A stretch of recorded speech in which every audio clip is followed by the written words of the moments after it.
On est en direct sur Facebook Live en même temps et on a aussi notre chroniqueur Mathieu. Bonjour Mathieu, bienvenue. Bonjour, ça va bien? Ça va très bien, toi? Ben oui, excellent. Excellent. Donc aujourd'hui, on parle comment choisir son courtier immobilier pour vendre sa maison. Puis là, j'imagine, on pense à Mathieu tout de suite, là. C'est comme ça. Ben oui, c'est ça.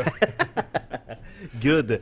Ben, je te laisse, mon cher, vas-y. Parfait. Ben premièrement, savoir est-ce qu'il y a un permis valide, puis est-ce qu'il y a des mesures disciplinaires envers le courtier. Ouais. Permis valide parce qu'il y a beaucoup de gens qui s'improvisent des fois courtier immobilier. Il y a des termes consultant, coach en immobilier, des choses comme ça. Donc, au Québec, ça prend vraiment quelqu'un qui a un permis, puis qui a fait sa formation, puis qui est membre de l'OASIC. C'est pas juste avoir des cartes d'affaires, là. Il y a autre chose. Il y a autre chose avec ça, là.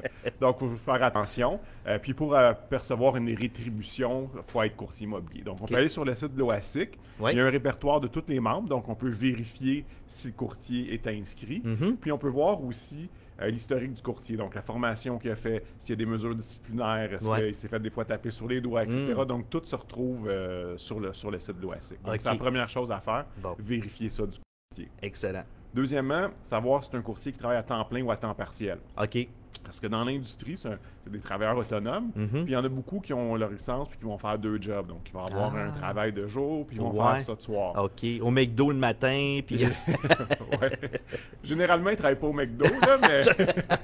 c'est ça. Mais oui, donc, des fois, ils ont deux jobs. Puis, c'est important, quand on vend sa maison, de prendre quelqu'un qui est là à temps plein. Qui peut vous appuyer. Acheter, on peut peut-être travailler avec un courtier qui fait ça à temps partiel, mais pour vendre, vraiment, c'est important de savoir ça. Parfait. Savoir aussi le nombre d'années d'expérience et le nombre de transactions. Parce que des fois, ça ne va pas ensemble. Avoir un courtier, ça fait 15 ans qu'il fait de l'immobilier, il fait 2 transactions par année. Ouais. Ou avoir un courtier, ça fait 3 ans qu'il est dans l'immobilier, puis il fait 35, 40 transactions par année. C'est ça. Donc, on veut savoir les deux. Puis, ce que ça va nous indiquer, ça va permettre de voir son expérience, voir est-ce qu'il a vécu beaucoup de transactions, est-ce qu'il a eu vu différents scénarios, des cas. Donc, selon notre propriété, ce qui va arriver, il va pouvoir nous guider puis nous aider. S'il a fait 8 transactions dans sa vie, c'est sûr que ça doit être un petit peu plus complexe. Voilà. Puis ça va aussi voir son expérience en négociation. S'il a vendu 500 maisons versus 10, ça ne sera pas le même négociateur qui va être le temps d'obtenir le meilleur prix pour la maison. OK. Ensuite, la connaissance du secteur. Oui. Parce que comme courtier, on peut vendre des maisons n'importe où. Mais chaque secteur va être différent. Les écoles, il y a des rues qui sont des fois dans des secteurs moins bonnes que d'autres, plus passantes, les commerces de proximité. Un parc aussi, parc, tout ça. Ça peut être le bruit. Il y a un paquet de facteurs. Donc, vraiment savoir ce que le courtier connaît bien le secteur. Parce que des fois, on voit ça. Surtout dernièrement, on a vu ça un peu plus, où est-ce que les gens, disons, ont quitté la ville. Donc, ils sont partis dans le nord ou en Estrie. Puis là, ils ont acheté une maison, puis ils ont pris ce courtier-là pour venir vendre leur maison à Montréal. Oh, OK.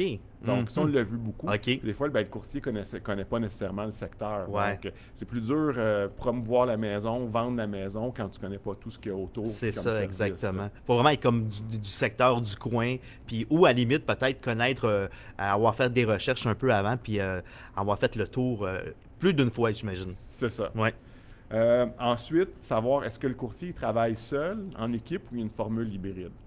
Donc, ce que ça veut dire seul, en fait, le courtier, il est travailleur autonome, donc il est seul. Le contact va être avec lui. L'avantage, c'est qu'il parle toujours à la même personne. Donc, c'est peut-être plus simple au niveau de la gestion. Par contre, il n'y a pas nécessairement le support d'une équipe. Donc, s'il est en rendez-vous, il ne peut pas prendre un appel d'acheteur, faire son marketing, ces choses, c'est un petit peu plus dur. Et après ça, il a travaillé avec une équipe.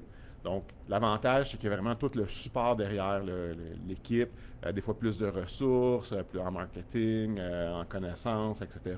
Par contre, ce que les gens aiment moins un peu, c'est que des fois, ils ne vont pas parler toujours à la même personne. Donc, c'est moins personnel, je parle à un courtier.